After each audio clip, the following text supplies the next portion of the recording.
చాలామంది ప్రెగ్నెన్సీలో అంటే ప్రెగ్నెన్సీ టైంలో చాలా టెన్షనొస్తుంది నా గురించి, బేబీ గురించి అని చాలామంది అడుగుతూ ఉంటారు. సో, ప్రెగ్నెన్సీలో రిలాక్స్‌డ్‌గా ఉంటే చాలా బెటరనమాట. మదర్‌కి చాలా ఉపయోగం అండ్ బేబీ డెవలప్‌మెంట్‌కి కూడా చాలా బెటరు. సో, అందుకని రిలాక్స్‌డ్‌గా ఉండాలి. దానికి కొన్ని టిప్స్ చెప్తాను.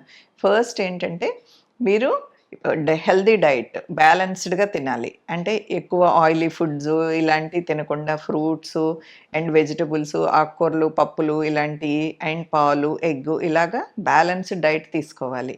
అండ్ ఎక్సర్సైజ్ ఎప్పుడు ప్రెగ్నెన్సీలో కూడా ప్రెగ్నెన్సీ వచ్చింది కదా అని అందరూ అది హై రిస్క్ వాళ్ళకి చెప్తాం. బట్ అందరూ బెడ్ మీద ఉండాల్సిన అవసరం అయితే లేదు. సో, డైలీ వాకింగ్ ఎప్పుడు ఇంట్లోనే కాకుండా బయట ఎండకి ఎక్స్‌పోజ్ అవ్వండి.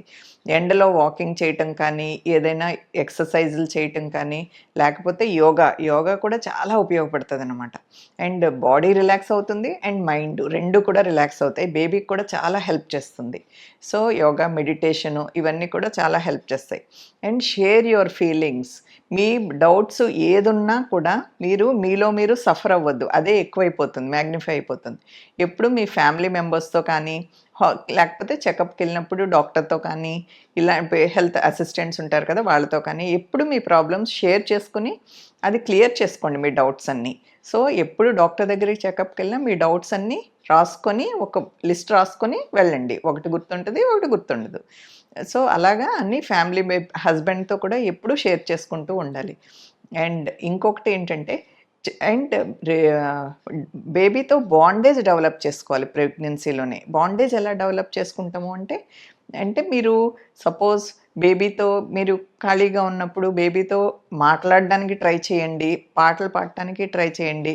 అండ్ పొట్ట మీద మసాజ్ చేసుకొని, స్లోగా మసాజ్ చేసుకుంటూ ఉంటే, అది కూడా బేబీకి మీకు మధ్యలో బాండేజ్ డెవలప్ అవుతుందనమాట. ఇంకా ఏంటంటే అండ్ పాజిటివ్ ఫీలింగ్‌తో ఉండండి ఎప్పుడు.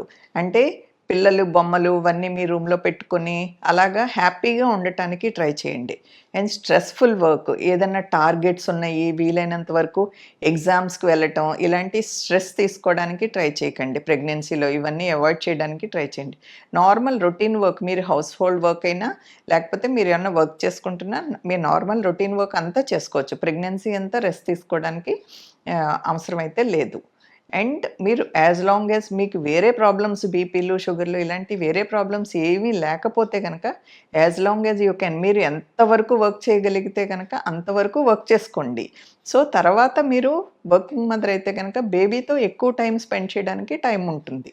సో, తర్వాత ఎక్కువ లీవ్ తీసుకోవచ్చు.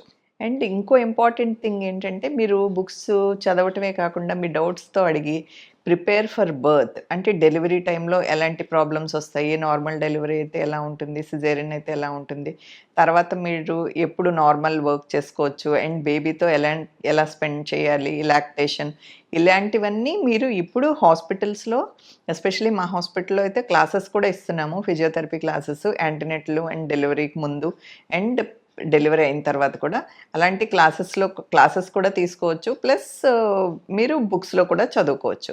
ఇవన్నీ మీరు డెలివరీకి ప్రిపేర్ అయితే గనక మీకు డెలివరీ టైంలో ఎలాంటి టెన్షన్స్ ఉండవు. సో, ఇవన్నీ చేసుకొని ఈజీగా మీరు ముందుకెళ్తే గనక అండ్ బేబీకి మీకు కూడా ఎలాంటి ప్రాబ్లమ్స్ ఉండదు.